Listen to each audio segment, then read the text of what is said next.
Jensen, sometimes you look at the best of the best, if you will, in a Top Gun reference here, and you see certain divisional leaders that have not necessarily feasted off the weak, but they're pretty good against some of the best out there. Who have you identified here and say, you know what? They're pretty good against some of the bigger boys here in baseball. Yeah, it's more so a real little audit of, okay, how good are you? And again, you got to beat up on the bad teams. We all know that. That obviously helps when you're getting to playoff positioning, and the wins in April count the same they do in September. But when you get to October, we know it is the best of the best. So how do teams fare against competition with a record above 500? Well, the numbers are pretty stark here. And I just went with division leaders as we enter play today. The Rays have the best record in the American League, a couple of games above 500 against teams with records that are over that mark. Guardians an even 11-11. That's an interesting note there to factor in. Athletics have struggled against good competition, just 7-11.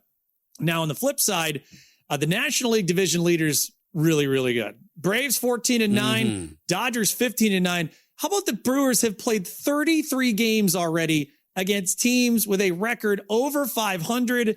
They're 9 games over 500 in that category. So again, just another way, Dave, to evaluate where teams are at the moment. And if you want to buy some of those future prices with them, gives you another little layer to be able to look at before you make those bets. Well, that's why I wanted to bring it up, and I brought it up earlier in the program. I wanted to pick your brain kind of on that theme. Look, I've got tickets on the A's 4-1 to make the postseason. Feeling pretty good about the win total here as this team's been hovering around 500, which is more than enough to get those tickets home. But when I look at this division, I know we want to go Seattle first. What about Houston all of a sudden? Now, I know that there have been rumors about maybe moving some of their guys here. Do you feel like Houston's got any staying power to make a run in the AL West if it's really that down a division?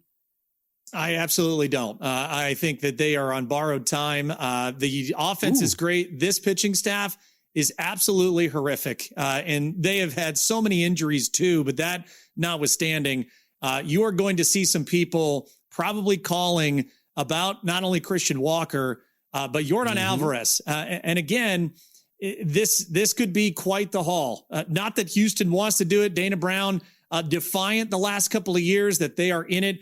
And Dave, the standings would justify, where Dana Brown's psyche could be. Still way too early. But front office members do start having these conversations about what's kind of the market. What would be the acquisition cost for these certain big stars?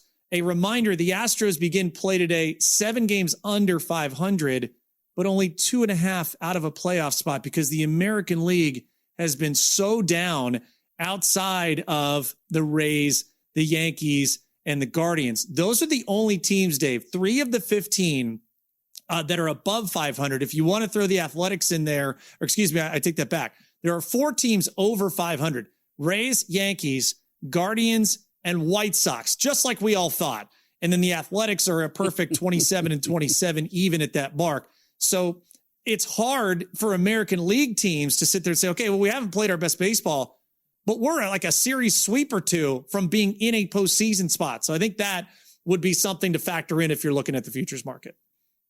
So again, they are 7 games under 500. They've won 4 in a row. So they were 11 games under 500 all of a sudden. And the Astros only 3.5 out of the division lead, if you can believe this, 7 games under. So this was a team last year that I hopped in on around this time, got them at plus 550 to win the division. That was very fruitful. But again, this is not last year's team. So we'll find out, 2 years ago with the Astros. So we'll find out with Seattle running them down a year ago. So we'll see if the Astros can get back in. But if they trade away those pieces, as you mentioned, Jensen, that would not be a team you want to get invested in if they're going to deal before the deadline. You've seen some of these matchups here so far. We saw like the Mariners pounding the A's last night. Do you see some maybe lopsided results coming in these series?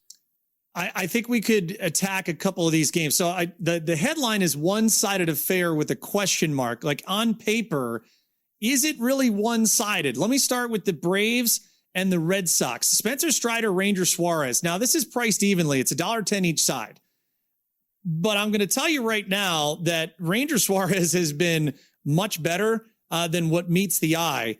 And if I'm looking to kind of handicap this specific head-to-head, I would tell you that I could honestly still look at Atlanta and maybe even playing the run line at plus money. They're laying a run and a half plus $1.48. I think that you take advantage, the Braves will, of Ranger Suarez. And again, seen him plenty when he was with the Phillies.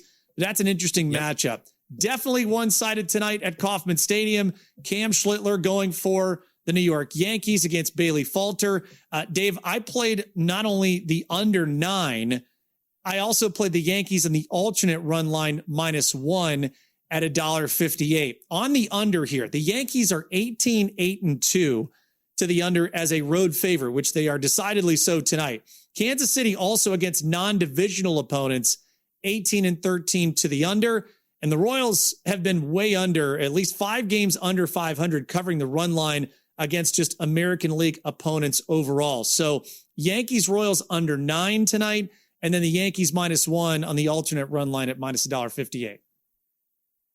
Yeah, I would love to push back with those Royals, but after losing the way they did yesterday, too, you kind of feel like their heart got ripped out a little bit after that the go-ahead home run by Bobby Witt, and you give up 2 in the 9th. And now you have Cam Schlittler. That does not bode well here for Kansas City later on today.